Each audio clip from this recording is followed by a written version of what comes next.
Dear friends, today கிளாஸில் RRB group டியில் கேட்டால் ஒரு சில கொஸ்டின்ஸை இன்றைக்கி பார்க்கலாம். அதில் சம் ஃபஸ்ட்டு எடுத்து எழுதியிருக்கோம். 3 முதல் 5 மடங்குகளின் சராசரி காண்க அப்படின்னு அவங்க கொஸ்டினில் கொடுத்துட்டாங்க.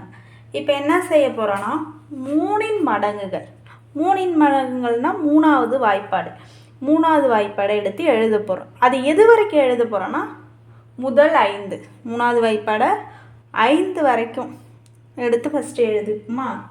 என்ன தெரியுமா எழுத போகிறோம்? 1 3 2 6 3 9 4 12 5 15 இதை எல்லாத்தையும் எடுத்து எழுதிட்டோம். இப்போ என்ன கேட்டிருக்காங்க? 3 மடங்குகளின் முதல் 5 சராசரி. சராசரினா இது எல்லாத்தையும் கூட்டுறது தான். 3 மடங்குகளை கூட்டுறது அப்படிங்கிறது தான் சராசரி. இப்போ எடுத்து எழுதிப்போமா. 3 மடங்குகள் 3 + 5 + 6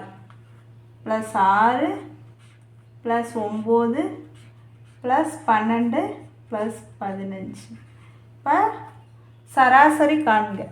இப்போ எடுத்து ஃபஸ்ட்டு இதை எழுதிட்டோம். அப்புறம் என்ன பண்ணணும்? சராசரி காண்கன்னா பை போடணும்.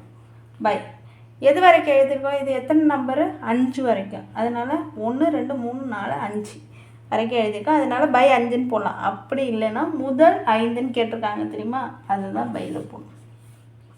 இப்போ இது எல்லாத்தையும் கூட்டினா என்ன வரும்னா 45. 45/5 இதை 5ஆல் அடிக்கலாமா? 1 5 5 9 5 45. இப்போ ஆன்சர் என்ன? 9. சராசரி 9. இப்போ அடுத்த சம் பார்ப்போம். இப்போ அடுத்த சம் எடுத்து எழுதியிருக்கோம். 2 முதல் 5 மடங்குகளின் சராசரி காண்க அப்படின்னு. இப்போ 2 மடங்குகள் 2 மடங்குனா 2வது வாய்ப்பாடு எது வரைக்கும்? 5 வரைக்கும். இப்போ எடுத்து எழுதிக்குமா. 1 2 2 2 × 2 4 3 2 6 4 2 8 I2 10 I2 10. இப்போ 5 முதல் 5 தான் கேட்டிருக்காங்க. இப்போ இதோட சராசரி கேட்டிருக்காங்க. அப்போனா இது எல்லாத்தையும் என்ன செய்யணும்? கூட்டிக்கணும்.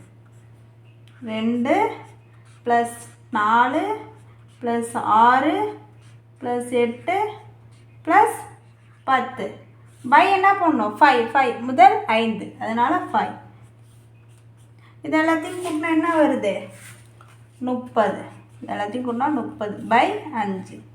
இப்போ 5ஆல் அடிக்கலாமா? 1 5 5 6 5 30. சராசரி 6. இப்போ அடுத்த சம் போடுவோம்.